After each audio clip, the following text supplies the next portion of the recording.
Bien, eh, la antropología es en esencia el estudio científico e integral del ser humano, que abarca sus dimensiones biológicas, sociales y culturales, o también en términos académicos, es una ciencia social que investiga todas las expresiones de la naturaleza humana, desde la evolución biológica hasta las formas de organización social y las manifestaciones culturales, ¿no?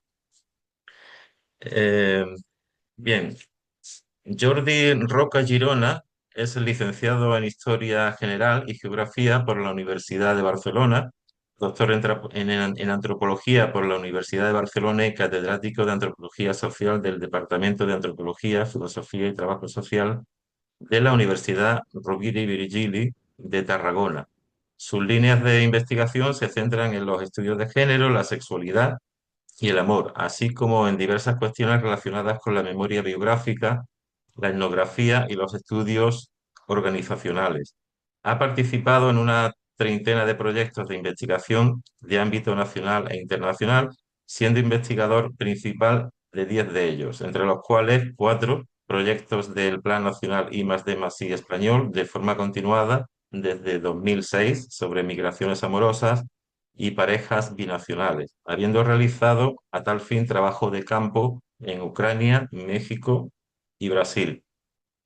También en 1993 obtuvo el Premio Nacional de Antropología, un premio de investigación sobre artes y tradiciones populares. Sus últimos libros son Categorías desbordadas, Cuestionando etiquetas, jerarquías y alteridades, Amores lejanos y Rethinking Romantic Love, ¿no? Ha realizado estancias de investigación y colaboración en diversas universidades mexicanas, UNAM, Iberoamericana, CIESAS, Quintana Roo, brasileñas, Campinas, UF de Río de Janeiro, UF de Río Grande do Norte y otros países, como también la de Berkeley en California, Estados Unidos, ISCT Lisboa, UTAD Villarreal, eso en Portugal, Pereira, Colombia, UBA Argentina, etcétera, ¿no? O sea, queda más datos aún por decir, pero... Así que bienvenido, Jordi. ¿Qué tal estás? Hola, ¿qué tal, José? Buenas tardes. Un placer estar aquí para compartir unos momentos. Bueno, encantado de que estés aquí para hablarnos un poco de este tema apasionante, ¿no? Que abarca tantos subtemas con muchas posibilidades como es la antropología. Eh, Así que, bueno, ¿por qué debería interesarnos la antropología en nuestra vida diaria? Se me ocurre preguntar, Jordi. Bueno, podríamos decir que la antropología, en el cómputo general de las ciencias, sería tal vez la disciplina más ambiciosa de todas las disciplinas que existen, ¿no? Porque etimológicamente, como ya dice la palabra y tú ya apuntabas, etimológicamente es el estudio del ser humano, ¿no? Entonces, cualquier elemento que tenga que ver con el ser humano y sobre todo aquello que nos hace humanos de forma idiosincrática, le interesa a la antropología, ¿no? Bien, esto sería la teoría, después está la práctica, realmente qué hacen los antropólogos y las antropólogas, a qué se dedican los antropólogos y las antropólogas, cuáles son los ámbitos sobre los que nos interesa investigar, estudiar, etcétera, ¿no? Bien, tú lo has apuntado un poco de manera general. La antropología, grosso modo, tiene cuatro grandes ramas. Estaría la parte biológica, es decir, son ramas que inciden en aquello que de alguna forma define lo que es un ser humano. Está la parte biológica, tenemos una biología determinada, está la parte lingüística, de hecho se dice que el lenguaje es probablemente el elemento más idiosincráticamente humano, a pesar de que se habla también de que hay ciertas especies animales que tienen códigos de comunicación, pero digamos, una forma de comunicar como el lenguaje tan compleja solo lo vemos en la especie humana. Y está la antropología social y cultural, ¿no? Que se dedica pues prácticamente al estudio de lo que realmente nos distingue como humanos del resto de seres vivos, que es la capacidad de crear cultura. Y esto es algo fascinante, porque si nos fijamos en todas las especies vivas y especialmente en aquellas más cercanas al ser humano, que serían los primates superiores, ¿no? Que son realmente muy cercanos desde el punto de vista biológico, etcétera, la gran diferencia, la gran peculiaridad de la especie humana es que nosotros tenemos una manera muy privilegiada y muy efectiva de adaptarnos al entorno. Nosotros nos adaptamos al entorno a través de la creación de cultura, mientras que el resto de seres vivos tienen una adaptación al entorno a base de mutaciones genéticas a través, es decir, nosotros heredamos no solo los genes, sino que heredamos todo un bagaje cultural, todo un bagaje social que va desde nuestros antepasados hasta nuestros días y que por tanto va acumulando una gran capacidad de adaptación. Por decirlo de una forma muy sencilla, fijaros que al nacer el ser humano, que nos creemos que somos el centro de la creación, y en cierta manera podría ser cierto, es el ser más precario que existe al nacer. Un ser humano, al nacer, si no tiene el cuidado de la madre, en principio la madre, porque es quien le va a alimentar, al menos en los primeros meses de vida, ¿no? Digamos que es un ser absolutamente precario y moriría a los Sí. pocos días. Si habéis visto nacer un potro, cosa que no creo que la mayoría de personas lo haya visto, Ya pero sale igual más, sí. más vivo, ¿no? Ya sale más Claro, casi sale y a corriendo. la hora ya está trotando, ¿entiendes? Claro, esto es herencia genética. Nosotros tenemos herencia genética, pero básicamente nosotros, nuestra adaptación al entorno es a través del aprendizaje.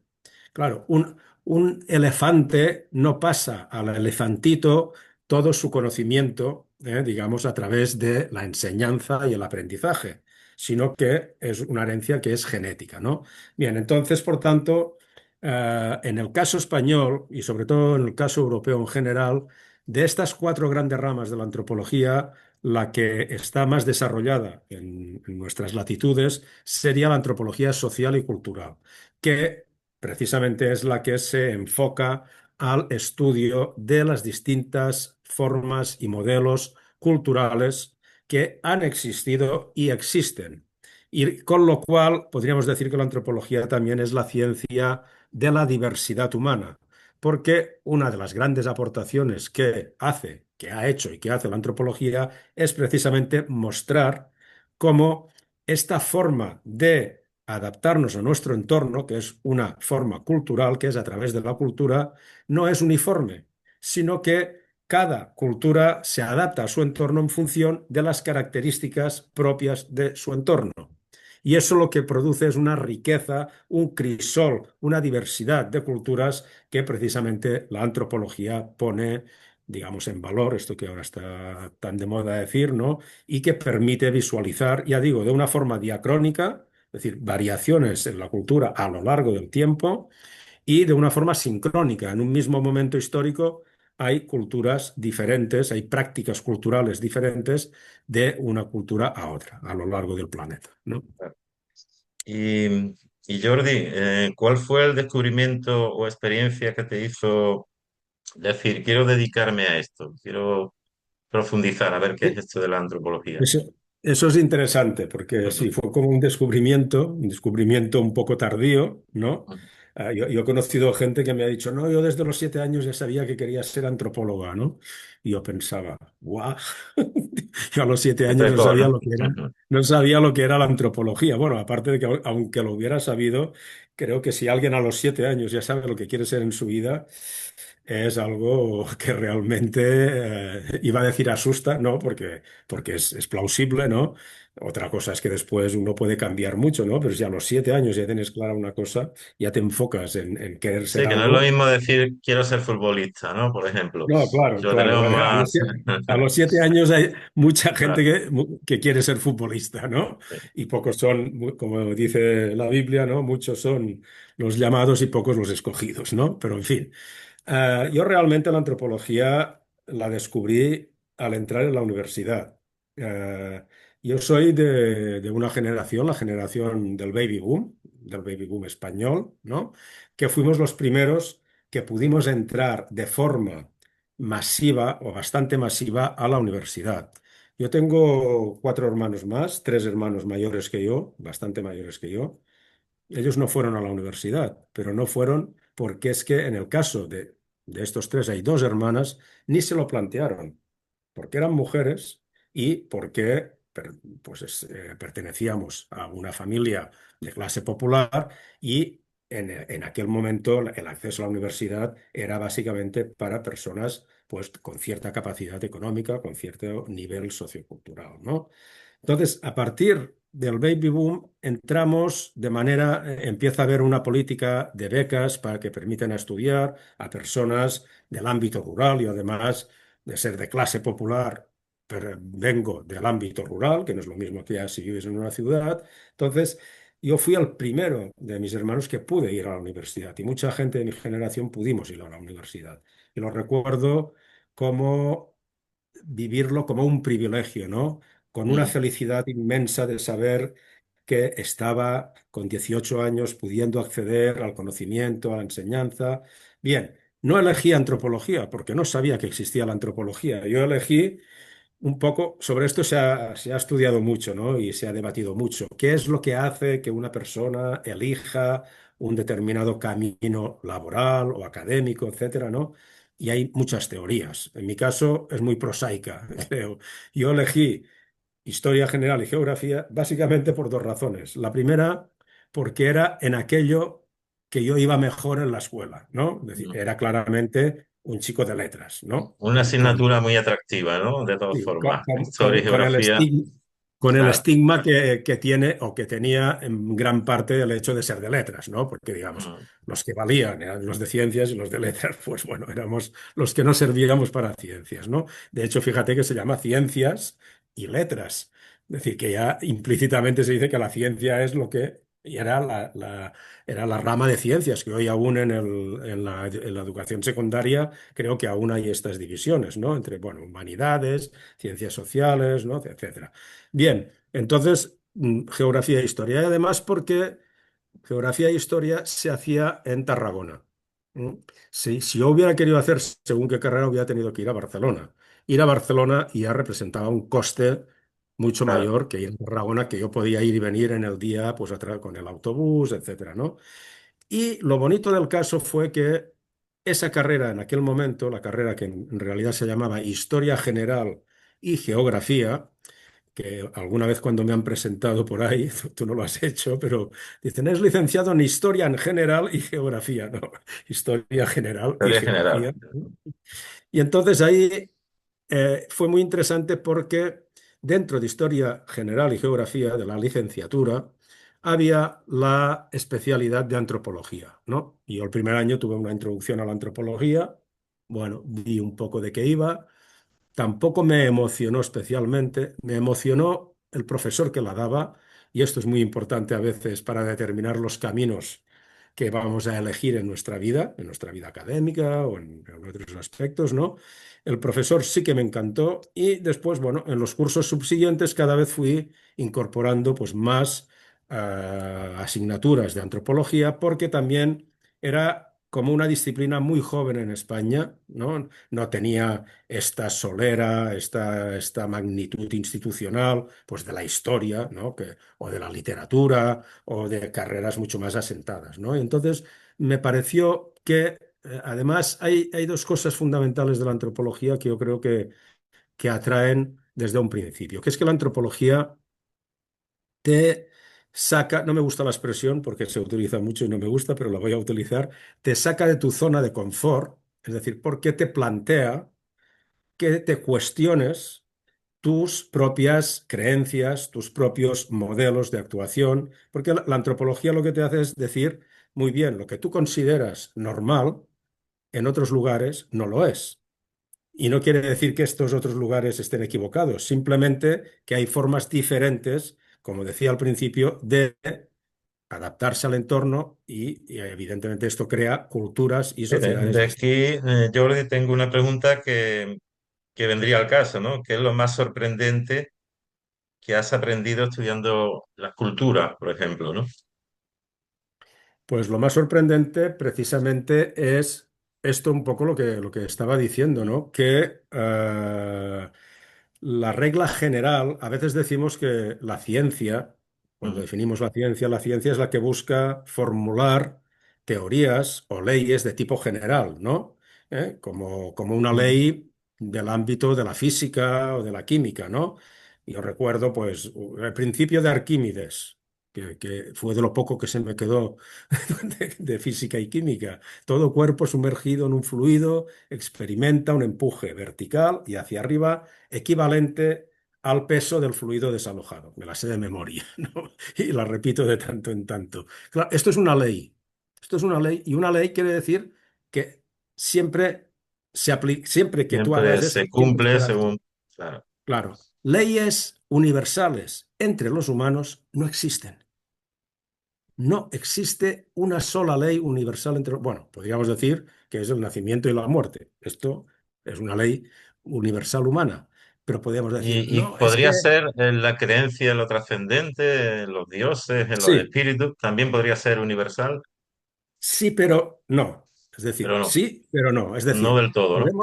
podemos decir, no, podemos decir que todas las culturas conocidas, porque también hay culturas que las conocemos mucho mejor, pero culturas prehistóricas, por ejemplo, pues bueno, las conocemos a través de la arqueología, pero todas las culturas humanas sí que podríamos decir que de forma universal, tienen alguna cosa parecida a lo que llamamos religión, ¿no? Pero ¿qué es una religión? Una religión básicamente se caracteriza por la existencia de dos elementos.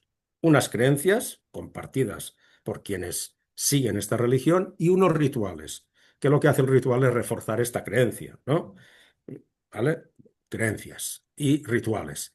Entonces, si decimos que una religión es la existencia de creencias y rituales, podríamos decir que todas las sociedades humanas tienen algún tipo de creencia y de rituales.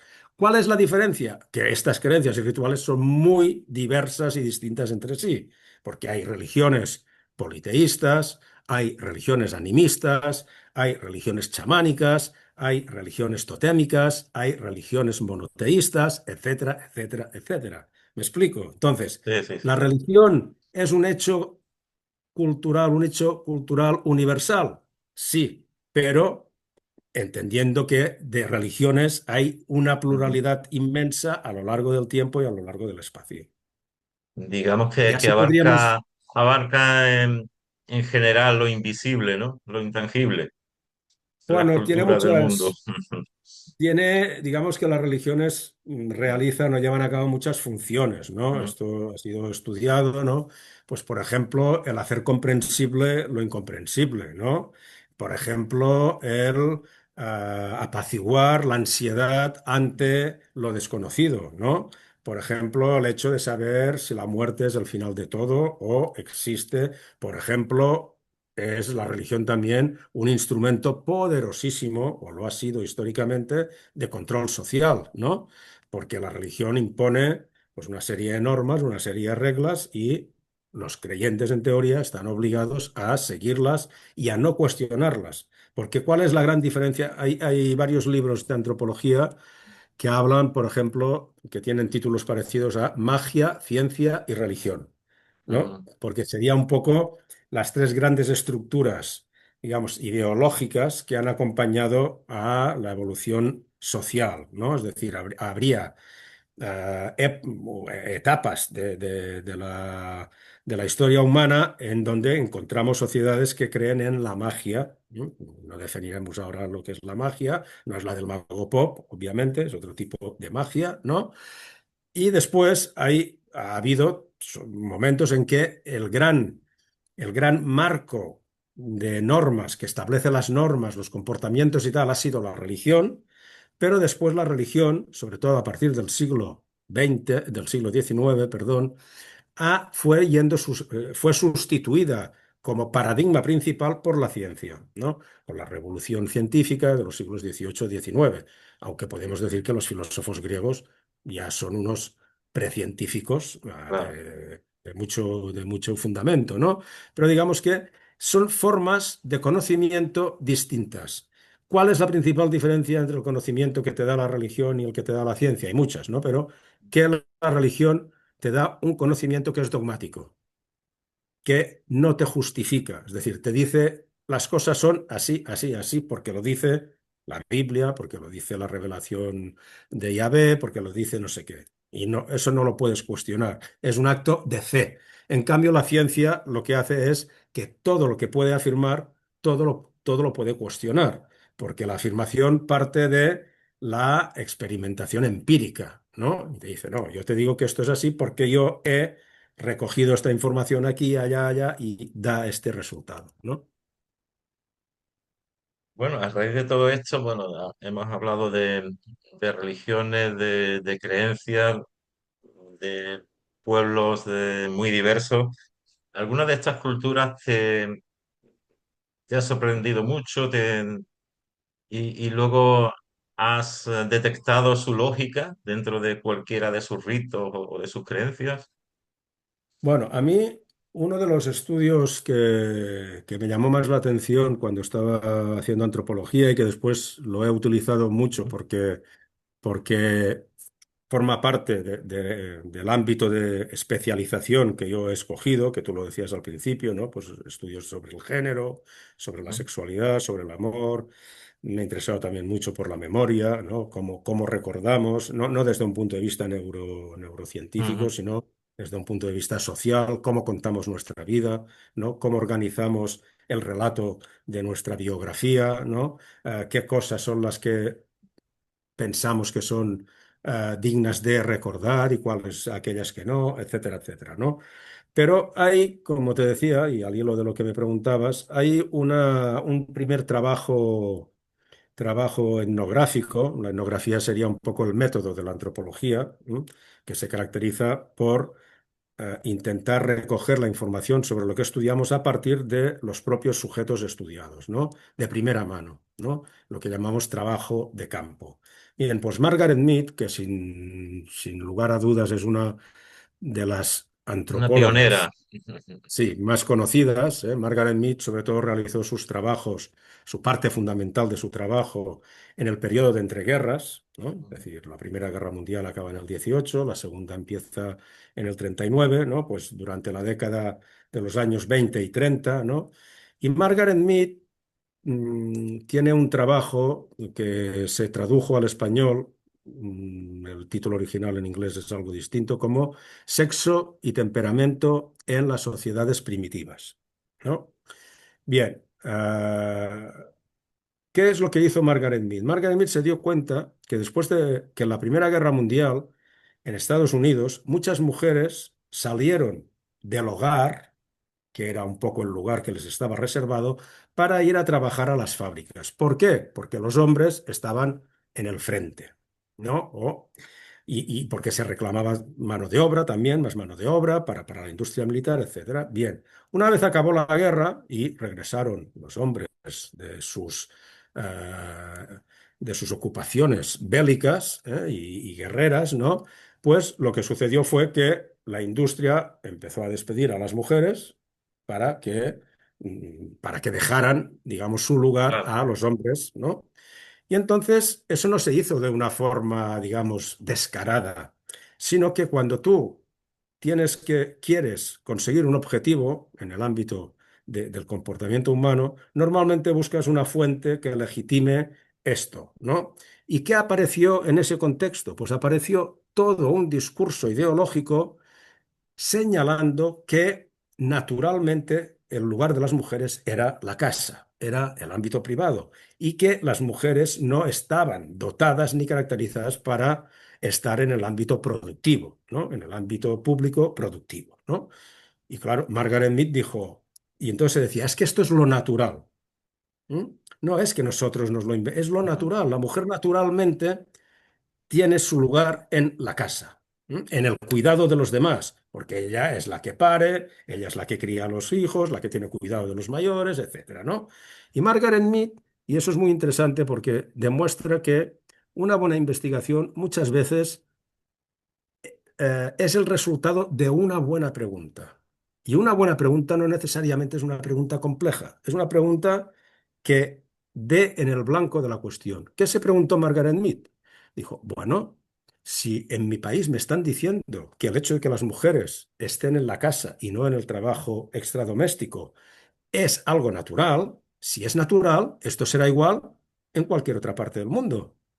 Sí, Sí, porque es claro. natural, Por esa ¿no? lógica, Porque las mujeres de Japón pues serán igual, las mujeres de Australia serán igual, las mujeres europeas serán igual. Dice, pues voy a ver qué pasa, ¿no? ¿Y qué hizo?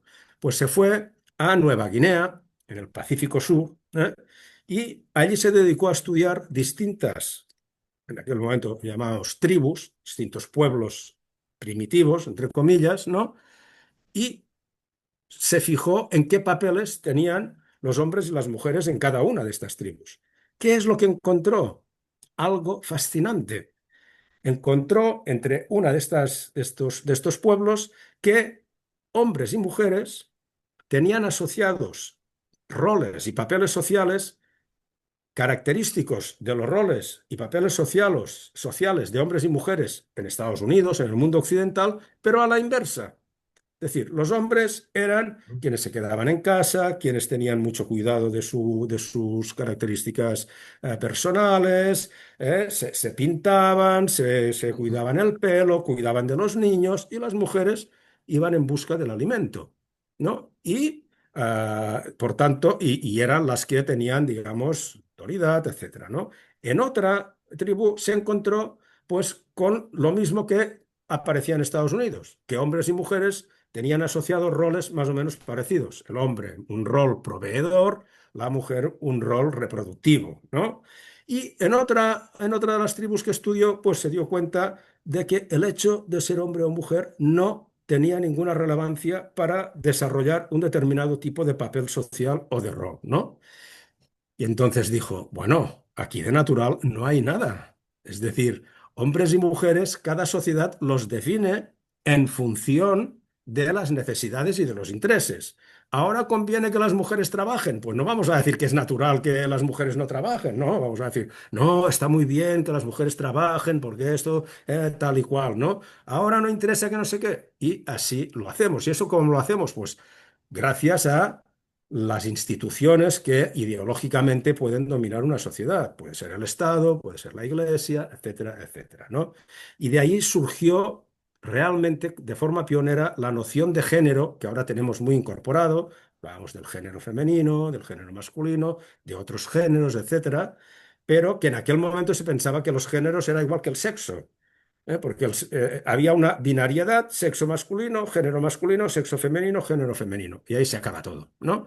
Bueno, pues esto es construido socialmente y cada sociedad lo construye de forma diferente y una misma sociedad va mutando ese tipo de contenidos de uno y otro sexo, porque en nuestra propia sociedad, tus padres, probablemente tenían una idea de lo que era ser mujer y de lo que era ser hombre muy distinta de la que tienes tú.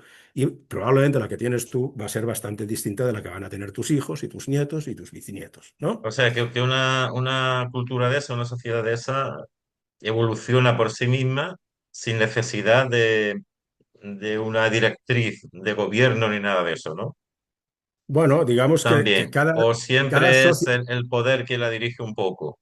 Bueno, siempre evidentemente hay discursos dominantes, ¿no? Bueno, Ujú. Marx, que no está de Sí. moda citarlo, Marx, pero Marx decía que las ideas dominantes en una sociedad son las ideas de la clase dominante, ¿no?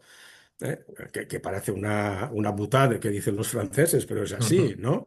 Es decir, normalmente, y también que una de las formas, es decir, cuando las clases, digamos, privilegiadas, intentan justificar, por ejemplo, la desigualdad social, lo que hacen es decir que la desigualdad es natural. Ah, porque si es natural, ¿qué vas a Claro, ¿qué le decir? vamos a hacer, no? Pero si tú dices, no, no, es que esto lo podemos cambiar, ¿sabes?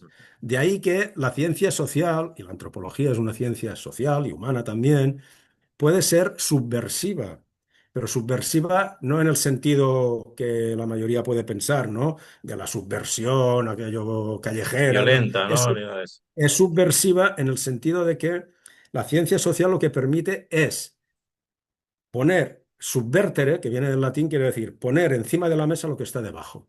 Es decir, mostrar lo que hay debajo, lo que no vemos, ¿no? Como, por ejemplo, esto, ¿no? Que nos dicen que tenemos que actuar así por razón de nuestro sexo, tal, porque eso es natural que sea así, ¿no? Y lo que hizo Margaret Mead fue darle la vuelta y decir, oiga, pues estos de aquí o son marcianos, ¿eh? O son otra cosa porque de natural estos no actúan de esta manera, ¿no? Entonces yo creo que esta es una de las grandes aportaciones no solo de la antropología, sino del conjunto de ciencias sociales y humanas.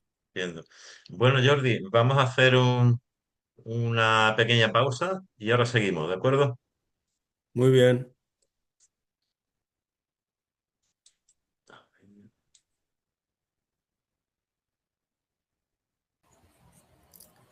Bueno, pues continuamos después de la pausa esta. Muy interesante el tema este de Margaret Mead. No sé después, bueno, eso fue en los años 20, 30, hasta la actualidad, ¿a qué cambios o qué novedades ha creado la antropología, ¿no? A nivel Bueno, académico o de sí, autores. de hecho ha cambiado muchísimo, sobre todo, bueno, a partir de Margaret Mead y después de Malinowski, digamos, que se establece las bases de la antropología moderna. Con anterioridad, la antropología normalmente para el conocimiento de otras culturas, de otros pueblos, de sociedades o de pueblos llamados primitivos, ¿no? Utilizaba informaciones de segunda mano. Es decir, no recogía el antropólogo o la antropóloga De primera mano. directamente de primera mano, ¿no? Después, cuando con Malinowski, siempre tenemos hemos de citar a alguien, ¿no? Para decir, con él empezó esto o acabó lo otro, ¿no? Con Malinowski empieza propiamente el uso de una de los elementos que distingue el trabajo de la antropología, que es el trabajo de campo, in situ, ¿no? Es esta idea un poco también a veces romantizada, ¿no? De el antropólogo, la antropóloga, que hace un viaje largo, sale de su país de origen, que normalmente es Occidente, porque la antropología es pues, una ciencia que nace en el Occidente, ¿no? Y se va a países lejanos, exóticos, a países, digamos, del sur global, menos desarrollados, sociedades primitivas, etcétera, y que por tanto lo que hace es llegar a un lugar del que no sabe nada y empezar con una estancia de campo muy larga, de años a veces incluso, ¿no? Pues intentar entender todos los complejos de parentesco, de religión, económica, de economía, etcétera, de una sociedad, ¿no? Bien, esto es lo que podríamos llamar la antropología que ya obtiene los datos de primera mano, pero aún sigue habiendo esta fascinación o esta idea de que el antropólogo o la antropóloga se ocupa de sociedades, digamos, que utilizaríamos con el término Primitivas o salvajes, entre comillas, ¿no? Podría entre ser. comillas, ¿no?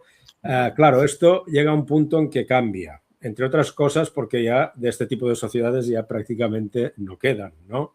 Es muy difícil encontrar en el mundo actual alguna sociedad que no haya tenido contacto con el mundo occidental, ¿no? Puede que haya sociedades que vivan todavía de forma muy tradicional, ¿no? Muy anterior a la influencia de la sociedad industrial, de la revolución tecnológica, pero digamos que el mundo ya está prácticamente interconectado y estas sociedades que en el siglo XIX todavía los antropólogos encontraron pues en el África subsahariana, ¿no? Porque la colonización de África se hace en el siglo XIX, ¿no? Y ahí aparecen pues una serie de pueblos primitivos que no eran conocidos, ¿no? Bien, pues entonces uno de los grandes cambios ha sido que los antropólogos y las antropólogas ya hemos empezado también a estudiar y a interesarnos por nuestras propias sociedades, ¿vale? Es decir, ya no somos los especialistas en sociedades primitivas, ¿no? En Sí, sociedades poco lejanas, digamos, ya, lejanas, poco ya se desarrolladas, mira exóticas, ujú, sino que también nos ocupamos de esto, pero de hecho la misión de la antropología no son las sociedades. El antropólogo y la antropóloga empezaron a interesarse por estas sociedades porque eran las que estaban en peligro de extinción, ¿no? Y de alguna forma era recojamos toda la información posible de estas sociedades que dentro de poco ya estarán homogeneizadas dentro de procesos de colonialismo, de ujú, globalización, etcétera, ¿no? Bien, esto hace que a partir ya de los años 60, 70, pues empiece a hablar de una antropología también en casa, ¿no? En la propia casa del antropólogo o de la antropóloga. Ahora bien, se mantiene aún un poco esta idea de que, es decir, el hecho de que la antropología inicialmente trabajara con pueblos llamados primitivos, que eran normalmente sociedades relativamente pequeñas, ¿no? A veces eran sociedades nómadas, ¿no? Pero muy pequeñas. Claro, los instrumentos de la antropología se adecuaron al estudio de estas pequeñas comunidades. Entonces, cuando el antropólogo pasa a estudiar, cuando la antropología pasa a estudiar poblaciones de la sociedad occidental, ¿no? De nuestro mundo, entonces, ¿qué es lo que hace? Pues de alguna forma se especializa en el estudio de nuestros primitivos, de los primitivos de nuestra sociedad. ¿Quiénes serían los primitivos? Pues los grupos marginales, los grupos, es decir, grupos ujú, que puede delimitar de una manera, es decir, no le interesa el estudio global de la sociedad, esto lo hacen más los sociólogos, por decirlo, ¿no? Es decir, los sociólogos estudian más de una forma también a través de métodos cuantitativos, a través del uso de la estadística, etcétera, utilizan más el estudio global de la sociedad. Pero la antropología le gusta el poder tener datos de primera mano sacados del propio entorno y evidentemente para eso tiene que limitar, digamos, el el ámbito que campo, va a estudiar, claro. ¿no? Entonces, digamos que la antropología es, podríamos definirla, es más de el hecho de que quien mucho abarca, poco aprieta, pues la antropología es de la que aprieta y que no abarca mucho, y en cambio la sociología, estoy Sí o no sé por qué. simplificando, abarca mucho pero aprieta poco, ¿no? Entonces, Estoy los perdiendo un estudios... poquito tu conexión de voz y de imagen. ¿Así? Yo me veo bien. Eh, a ver, a ver. No, no, no te recibo nada. ¿No me recibes? Ahora has vuelto. Ah, Ahora. vale. Yo te veo bien y te escucho bien, ¿eh? Sí. Bueno, pues lo que decía era esto, ¿no? Que a pesar de que ya estudiamos todo tipo de sociedad humana, porque en el programa de la antropología está el estudio de los seres humanos, de las sociedades humanas, ¿no? De cualquier tipo, porque una de las bases de la antropología es la comparación intercultural, ¿no? Ujú. Es decir, de sociedades de distintas épocas y de una misma época sociedades de distintos lugares, ¿no? Bien, pero sí que hay un poco esta especialización en el estudio, digamos, intensivo, en profundidad, de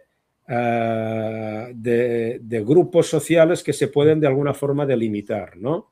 Por ejemplo, la antropología ha estudiado mucho, pues, las sectas religiosas, por ejemplo, ¿no? Ujú, Ha estudiado mucho el tema de las migraciones, ¿no? La gente, los grupos de migrantes ujú, en sociedades distintas a la suya, etcétera, ¿no? Y siempre, digamos que nuestra preferencia, pero que tiene que ver también con la metodología que dominamos, que es la metodología del trabajo de campo, la metodología de la entrevista cara a cara, la metodología de la observación participante, es decir, que hubo una época en que se decía que la gran finalidad del antropólogo o antropóloga cuando hacía trabajo de campo era intentar ser uno más de aquellos o aquellas que estudiaba, ¿no? Lo cual es, sí. es una falacia porque Mimetizarse con el grupo en sí, sí, ¿no? Es lo que mimetizarse, ¿no? intentaban Lo hacer. cual es una falacia, porque esto es imposible, porque Ujú, tú vas con tu mochila y tu mochila cada vez está más llena de tu propia cultura, ¿no? Pero la antropología lo que proponía era que el antropólogo, la antropóloga tenía que hacer un proceso de extrañamiento cuando va a estudiar algo, como si no lo conociera, ¿no? Como si lo viera por primera vez, ¿no? Porque ahí es donde aparece lo que realmente es distintivo de aquella sociedad.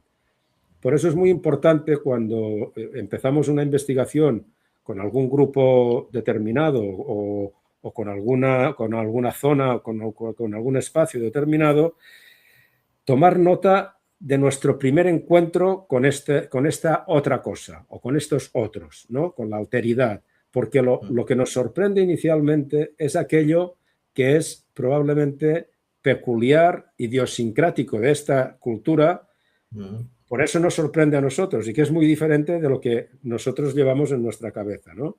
Entonces, estas impresiones, había un anuncio hace tiempo, voy a entrar en una cosa muy poco académica, que decía, creo que era de una colonia de hombres, que decían el nombre de la colonia y decían, la primera impresión es la que cuenta, ¿no? Y a veces la primera impresión que tenemos de algo que desconocemos es la que cuenta en el sentido de que lo que nos llama la atención es porque es lo que entendemos que es más alejado de lo que nosotros conocemos. Y es eso lo que nos llama la atención, ¿no? Pues sea un rito, sea una creencia, sea una forma de comportarse, sea una forma de amar, sea una forma de trabajar, sea una forma de relacionarse hombres y mujeres, etcétera, ¿no? Es decir, lo que nos llama la atención en sociedades que no conocemos es aquello que normalmente menos se parece a lo que nosotros llevamos en nuestra mochila cultural y social, ¿no?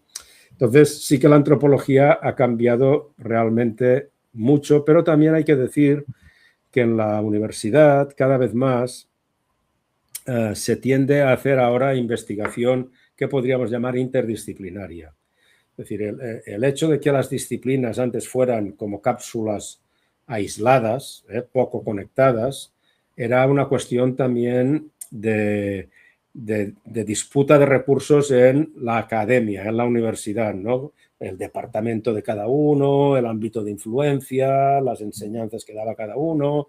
Y ahora eso sigue estando, por desgracia, porque cerrarte cada uno en su capillita no contribuye precisamente a hacer una ciencia abierta y una ciencia mucho más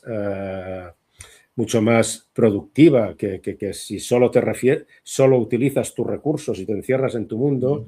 Ahora se tiende mucho más a que los proyectos, por ejemplo, yo en mis proyectos pues siempre he tenido equipos multidisciplinares. Yo he tenido gente de sociología, gente de psicología, gente de trabajo social, antropólogos, antropólogas, historiadores a veces, ¿no? En función de la temática que haya estudiado. Porque creo que la suma de perspectivas Claro, distintas, enriquece todo el nuevo conocimiento, digamos, claro, ¿no? no es un Aporta problema. A veces claro. es más difícil, es cierto, no es tan fácil, Sí, a lo mejor se porque tarda más, pero... claro, tienes que hacer un proceso constante de traducción, ¿no? Bueno, nosotros lo vemos así, por esto, lo otro, tal, yo lo veo así, pero esto enriquece, como bien decías tú, ¿no? Bueno, tu trabajo de antropólogo, ¿cómo es? ¿Cómo ha sido? ¿Cómo es ahora?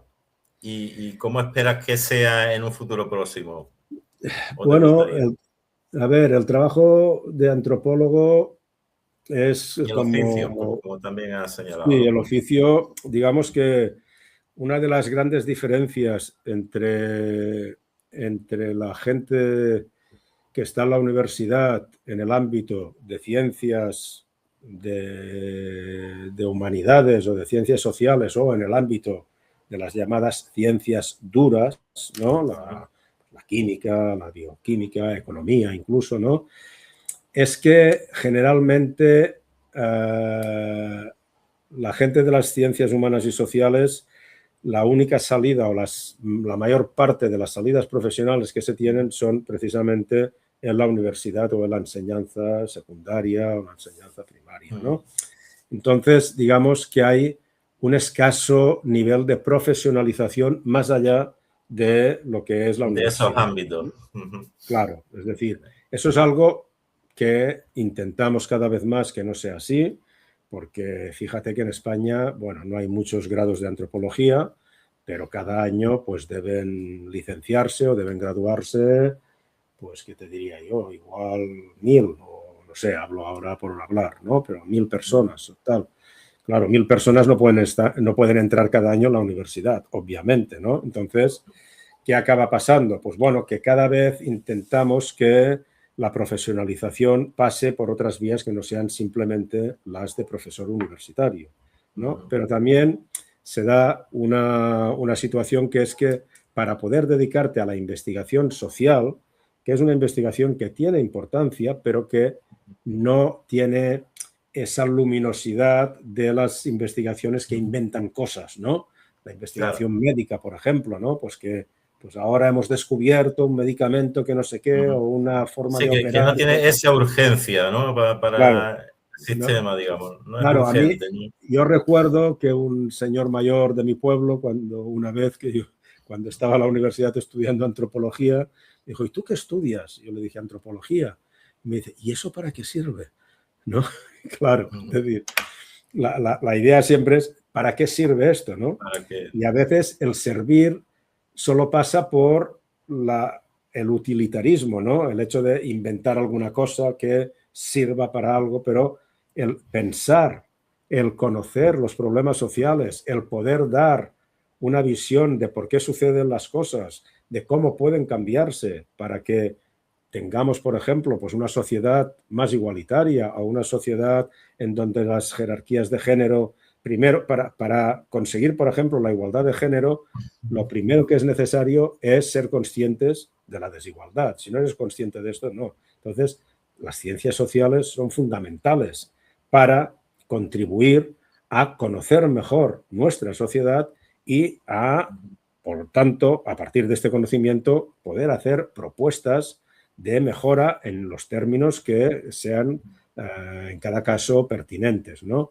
Entonces yo creo que este es uno de los grandes hitos que en general las ciencias humanas y sociales deben trabajar, que es el sobrepasar los límites de la universidad y también el estar cada vez más presentes en el ámbito, digamos, laboral, no Ujú. universitario, ¿no?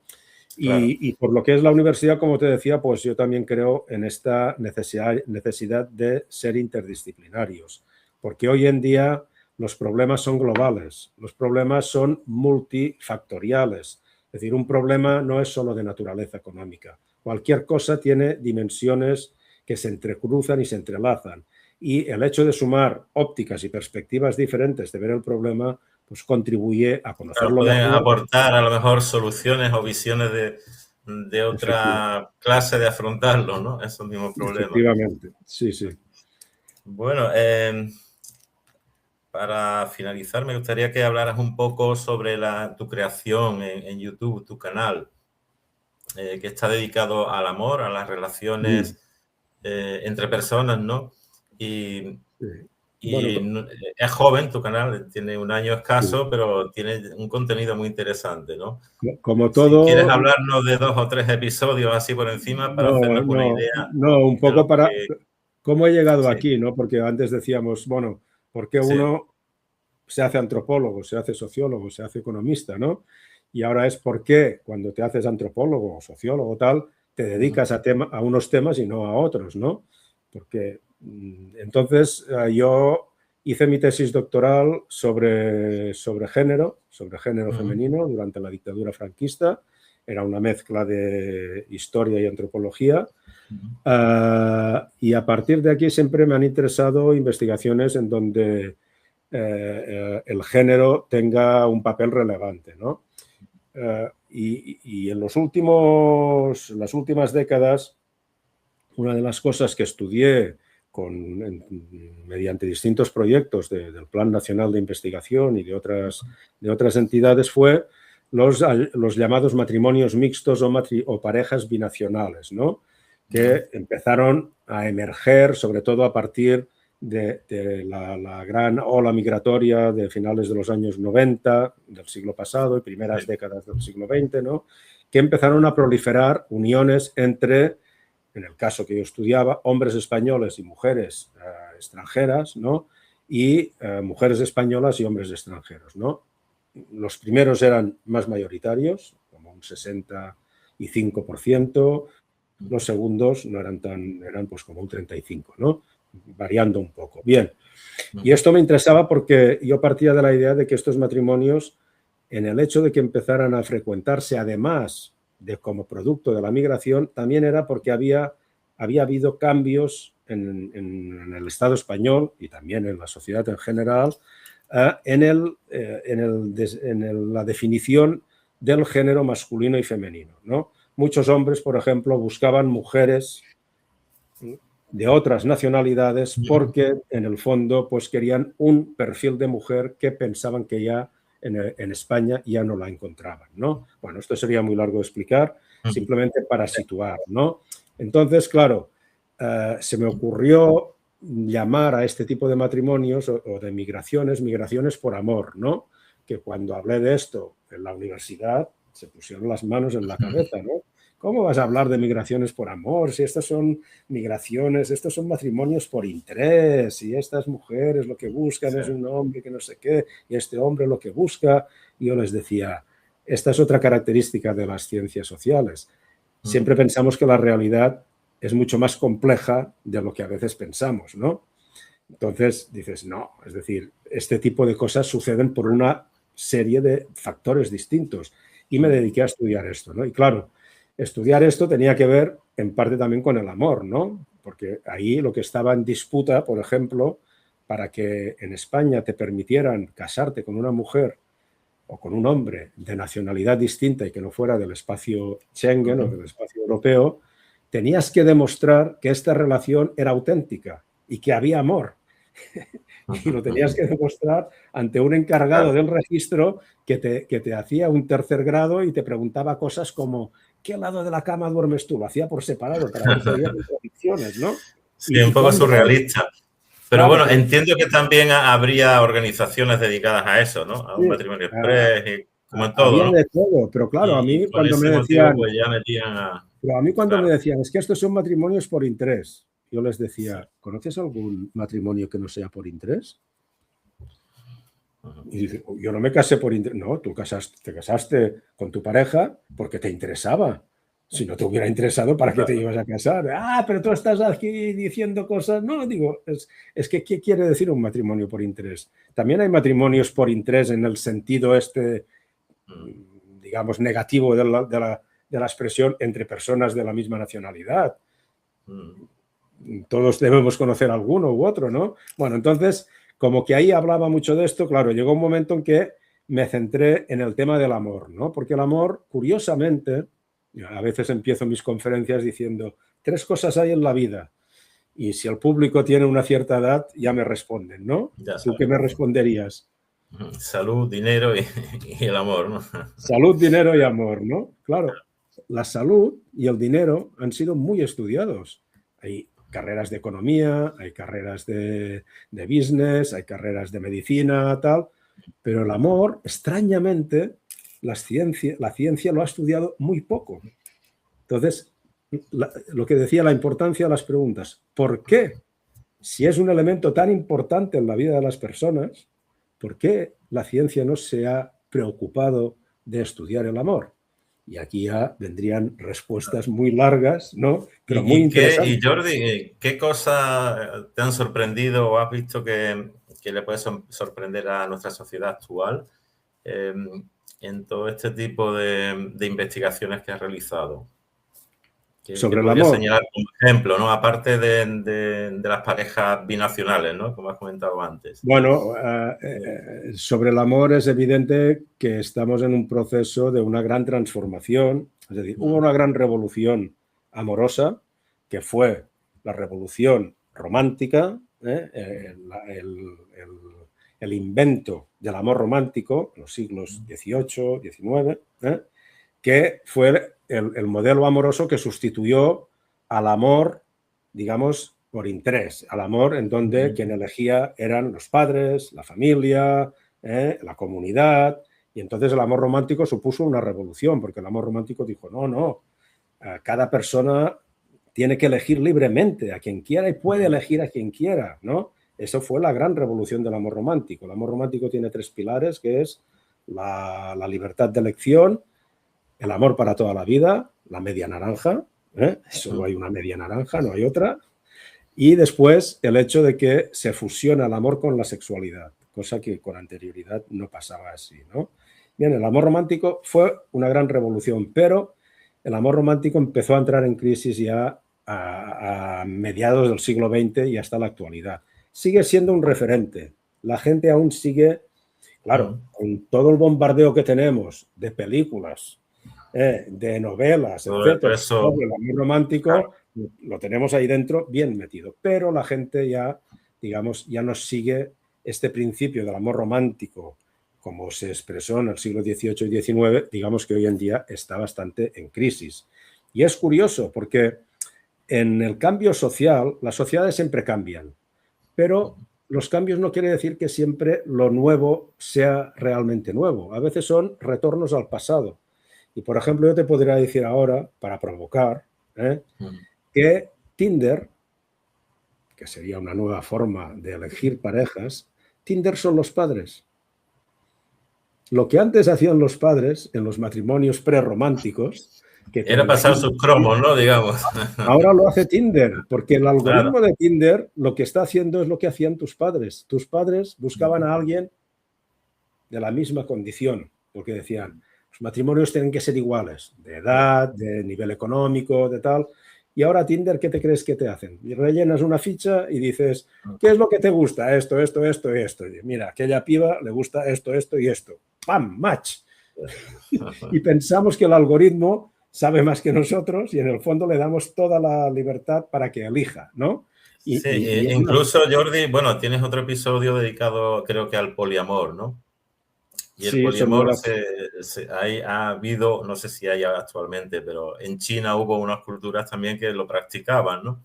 Sí, es Tanto decir, culturas matriarcales como es posteriormente o patriarcales, ¿no? la idea es Es un decir, poco lo que aparece en el Eclesiastés, si no recuerdo mal, que es que lo que ha sido es y lo que es será, que no hay nada nuevo bajo la capa del sol, ¿no? Es decir, a veces las novedades nos parece que son revolucionarias, pero siempre hay cierta siempre hay continuidad algo que de nos cosas. sorprende y viene desde muy Hay, atrás, ¿no? hay pequeñas variaciones, pero, por ejemplo, el Claro. poliamor son nuevo, es una nueva fórmula amorosa, la anarquía relacional, el living apart together, los swingers, etcétera, ¿no? Hay muchas modalidades, pero digamos que estas modalidades son muy minoritarias todavía. Realmente ahora el modelo dominante, el modelo mayoritario, es el de la monogamia sucesiva. Es decir, seguimos creyendo todavía mayoritariamente en la pareja, Mm, pero no en la pareja para toda la vida, sino sí. en enamorarse, emparejarse, divorciarse o separarse, Ah, volverse a enamorar, volverse a emparejar, etcétera, y tropieza y sigue cada vez con la la misma rueda del hámster. la rueda, ¿no? Eso es Claro que sí. básicamente, fíjate que hace unas cuantas décadas en una clase de escuela, el niño que tenía los padres divorciados era un caso raro. Ahora el raro Mm, es el que tienen los padres que no están divorciados, ¿no? sí, sí. Que no Cierto, han tenido cierto, un muy buen cierto. matrimonio. Y esto nos está hablando de muchas cosas, claro que no las podemos ahora decir Claro. aquí, ¿no? Hablar aquí, pero quiero decir que hay muchos cambios y estos cambios siempre tenemos que entenderlos en el contexto en el que suceden y, y no son cambios gratuitos, no son cambios porque sí, ¿no? Siempre hay detrás una lógica, ¿no? Por ejemplo, pues cuando se promueve la familia numerosa, pues hay una lógica detrás que a lo mejor al Estado le interesa que haya familias numerosas. O cuando se promueve, como en China, que tú antes hacías Claro, referencia, el pues la hijo único y tal. Claro, política del hijo único. Esto no es que alguien se levanta un día, pues voy a poner la política del hijo único. No, hay muchas razones que explican esto, ¿no? Y hay muchas razones que, por ejemplo, hoy en día ser soltero o estar soltero no es ya un estigma. Hace 3 o 4 décadas o 5 décadas, mm, sobre todo para las mujeres, la soltería era la bien, espada de Damocles. Es decir, una mm, mujer soltera era una mujer fracasada, porque una mujer se definía por la maternidad y la maternidad claro. solo se podía tener a través del matrimonio, ¿no? Entonces, bueno, hay que verlo. Claro que sí. Bien, pues vamos a terminar ya. Así que cualquier oyente que quisiera adentrarse en tu canal, saber algo más de ti, escribirte un email, puedes dar esos Sí, datos si quieres. muy En bien. YouTube Pues, sería el nombre, el ¿perdona? nombre de tu canal. El nombre de tu canal en YouTube es Es Antropología del Amor, si no recuerdo mal. muy sencillo, Antropo- Antropología del Amor. sí, ¿Y algún correo electrónico, aunque luego lo publique en el, o red eh, social o algo que sí, pueda? el correo electrónico, mi correo profesional, que se puede encontrar Ujú, además porque está en la universidad, es ujú.